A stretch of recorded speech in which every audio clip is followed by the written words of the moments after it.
Gravity Falls came out of nowhere, to me at least, and became a cult classic so fast you'd think there was a secret society pushing it as an agenda.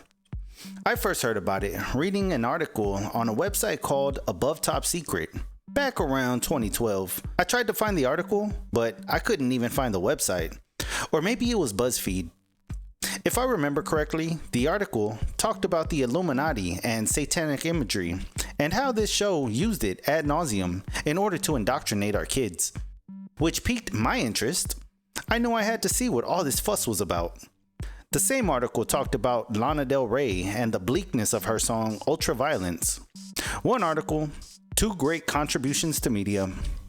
Circling back to Gravity Falls, the creators understood their audience enough to know that a Halloween episode was a no-brainer.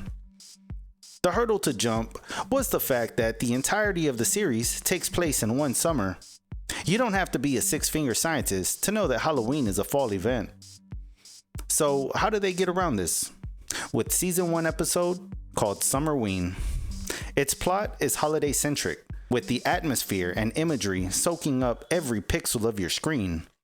The episode opens up with the lovingly disgruntled uncle, Grunkle Stan, explaining to the young twins Dipper and Mabel just how Summerween came to be. Summer what? Summerween! The people of this town love Halloween so much they celebrate it twice a year. And wouldn't you know it, it's today! Do you always carry that calendar in your pocket? Yes. They pull up to this universe's Spirit Halloween equivalent, complete with the banner covering whatever derelict storefront it's operating out of this year. Inside, the kids run amok while Seuss becomes enchanted with a talking skull decoration. I'd lend you a hand, but I don't seem to have any. This guy tells it like it is. Sir? This is me at the store, but when other people do it, it's pretty annoying. But not when I do it though. Stan scares a kid before stealing some Summerween supplies. Did I say steal? Cause he totally paid. Dipper and Mabel are excited for the holiday, bragging about how they'll get the most candy and have the best costumes. Seuss, who's dressed like a lucha libre, tells the kids about the Summerween Trickster who eats children that lack the Summerween spirit. Dipper assures Zeus that they have plenty of spirit before choking on some cheap knockoff candies. He pulls out these abominations like gummy chairs and Mr. Adequate bars, which of course are a play on Gummy Bears and Mr. Good bars. There's not a kid on earth who ever went out of their way for a Mr. Good bar. Twix, on the other hand, Runts were never part of the Halloween candy assortments, but those were my end-all be-all candies as a kid. I got the cracked teeth to prove it. Dipper throws the candy out the window, and we get a nice POV shot of someone or something watching. Trick-or-treaters! Quick! Give them that terrible candy! It's giving major Michael Myers or Jason Voorhees vibes. Wendy shows up because she forgot her jacket, and her boyfriend Robbie gives Dipper some flack about going trick-or-treating. Wendy answers for him though, and says of course he isn't going trick-or-treating, and proceeds to invite him to Tambry's party. Robbie isn't surprised Dipper doesn't know about the party, as he shoves the flyer in his face. If you pause and read the invite, it says not SMP approved, along with no photos better end up online. The second one is pretty self-explanatory, but what the hell is SMP? Salt and pepper? Supervision and parental? I had to do some digging and found that it stands for Standards and Practices. See, the original line was supposed to read, "Bottles will be spun," or something along those lines, but Disney blocked it. So the writers wrote in the S&P line as a clapback to Disney. Dipper agrees to go to the party, which puts him at odds with Mabel because up to this point in their lives, they've done everything together, which includes the trick-or-treating they were just talking to Zeus about doing that very night. But Dipper is blinded by his hormones, and he tries to ditch Mabel by claiming to be sick. Look, I can't go trick-or-treating. I'm, really sick. Must have been that bad candy. You go on without me. Fight through it, man! Where's your Summerween spirit? Mabel tries her darndest to convince her brother to go with, as a knock at the door disrupts the conversation. Dipper opens it to find a seemingly overgrown, poorly dressed loser out trick-or-treating. He expresses as much, slamming the door in the stranger's face. Dipper doesn't suffer fools, especially in this moment, where he's conflicted between letting his sister down and releasing endorphins brought on by Wendy. Hey, we're all guilty of ditching family for some chick at one point or another. At this point, the mysterious trick-or-treater busts through the door, revealing himself as the Summerween Trickster. He proves this by eating a disposable kid named Gordon. This sort of goes against the rules though, because Gordon was full of Summerween spirit, and as explained by Zeus, only kids lacking the spirit got eaten. Really, only Dipper should be in danger. But Mabel and her friends somehow get roped into this. Guilty by association, I guess. Who am I to question the Summerween Trickster? He gives them an ultimatum, or they'll suffer the same fate as Gordon. The kids have to get 500 pieces of candy before the last jack-o'-melon gets blown out. This means they all need to hit the streets trick-or-treating for their lives. Dipper makes a good argument, stating they could just buy 500 pieces of candy and be done with it. Mabel counters, arguing that takes the fun out of trick-or-treat or die. This show, as a whole, is full of self-aware humor, turning cliche tropes on its head by calling out the absurdity of a lot of its premises. There he is, Bigfoot. Uh-oh, no camera. Oh, wait, here's one. Oh, no film. You see what I'm doing here? Dipper still refuses to dress up, and his salty attitude hinders the amount of candy they're given. The Summerween Trickster sees this and warns the kids that they're running out of time as he blows out a jack-o'-melon and crawls away. Changing from pumpkins to melons is a great pivot, and the voice of the trickster is similar to how Pennywise sounds in the latest It movies. I've seen better. Georgie, meet Pennywise.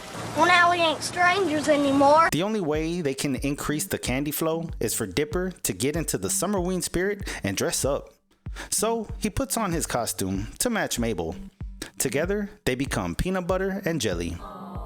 The concentration of cuteness these two generate beseech adults to max out the candy output.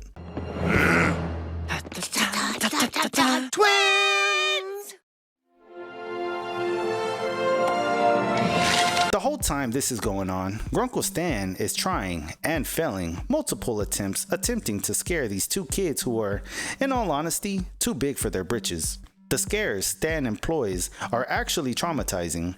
A face-melting illusion, a chest-bursting swine, sausagelings acting as intestines. But young James Wan and Eli Roth here, they don't even flinch. Instead, they show Stan a video of a cat. And Stan, he's old school, obviously a fan of practical effects. So this cute little fluffy cat isn't gonna jump scare. Stan falls back in defeat. Of course, we all know the viral video that this is referencing. It caused many a heart palpitation back in its day. Back then though, videos were meant to scare. Now, I can't open up a certain instant telegramming app without seeing videos that are competing to outshock each other. They've reduced me to a YouTubing agoraphobe. The kids, they had a great night getting all the candy they need to survive, and everything's gonna be alright. Until Dipper sees Wendy and Robbie pulling up the street. He panics and chunks his costume and candy behind some bushes. They have a quick chit chat where Dipper says he's just out watching some little trick-or-treaters. It reminds him of when he was a kid. He assures Wendy he's on his way to the party. Mabel overhears this and realizes Dipper's plan. If not for the monster, he would have left her high and dry, ditching her on their favorite holiday. But I have to point out the obvious here, that this is Summerween. There's still Halloween at its regularly scheduled time.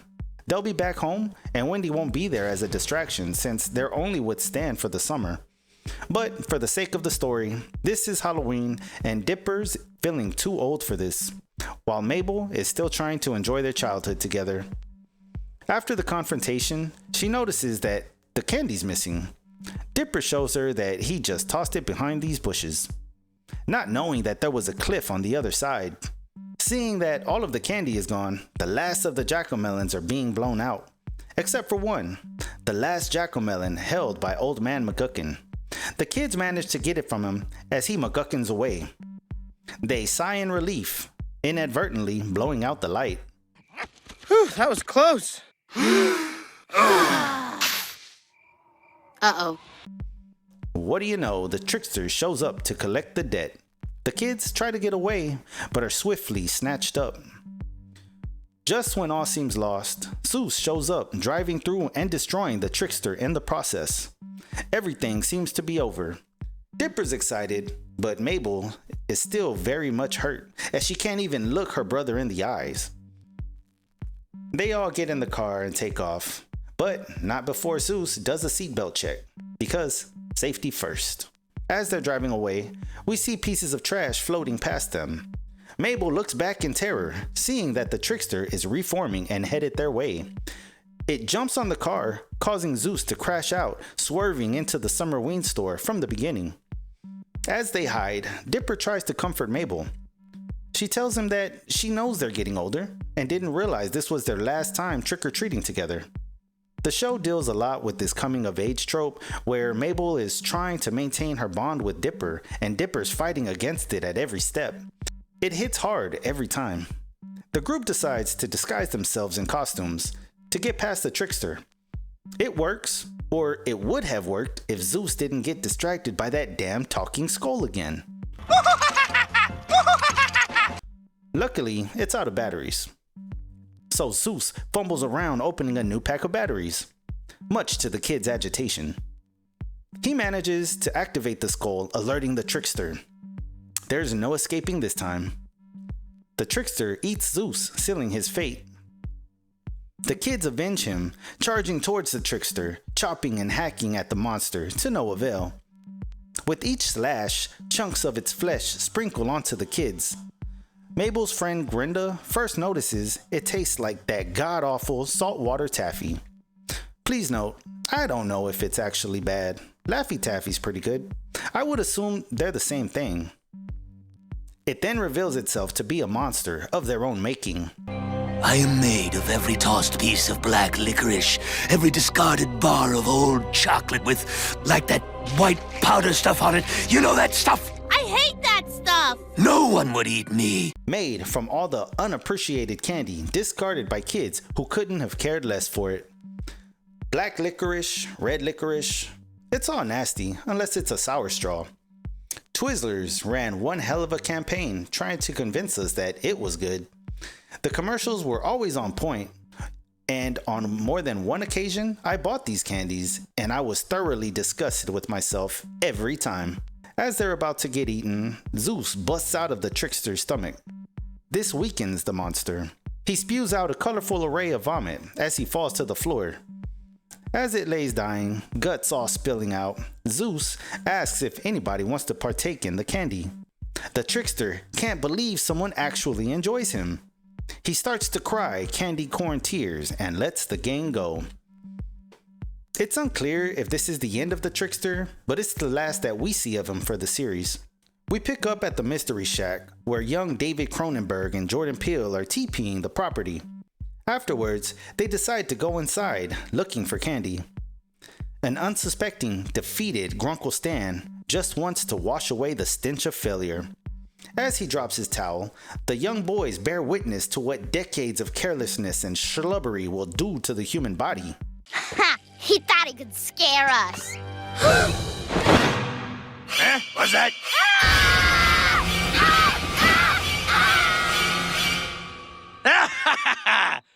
You ever walk in on a naked old person? I did, when I was 14. I haven't slept since. As the kids run off in terror, Stan claims victory. Good for you, Stan. That beer gut finally paid off. The kids return home, and Dipper is surprised to find Wendy carving a jack-o'-melon. She asks Dipper why he wasn't at the party.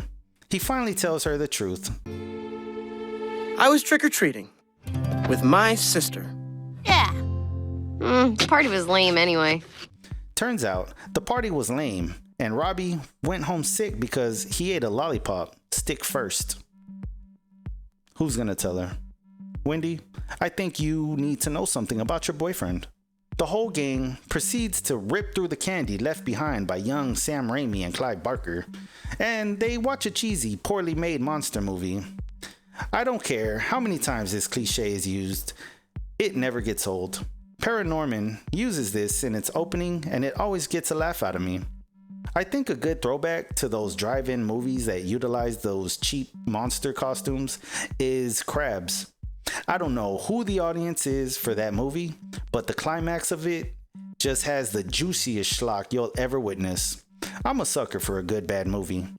Grunkle Stan tells the group what he believes the true meaning of Summerween is. It's a day when the whole family can get together in one place and celebrate what really matters. Pure evil!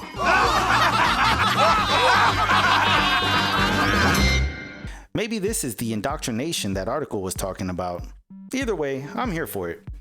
The episode is capped off with the hog dressed up as a businessman, taking pictures in that old meme format. We've come a long way, haven't we? This episode focuses on the struggle between growing up and trying to take advantage of your youth while you're still young. Mabel realizes that she's at the cusp of aging out. Dipper feels he's already there, and Grunkle Stan feels his best days are cemented in his past. The Summerween Trickster forces Dipper to trick or treat, giving Mabel her fulfillment, but since it was under false pretenses, she felt cheated.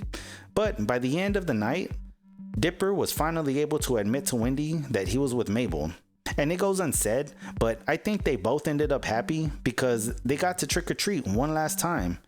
And if this was it, it was one hell of an adventure. Plus, Dipper got to hang out with Wendy anyways.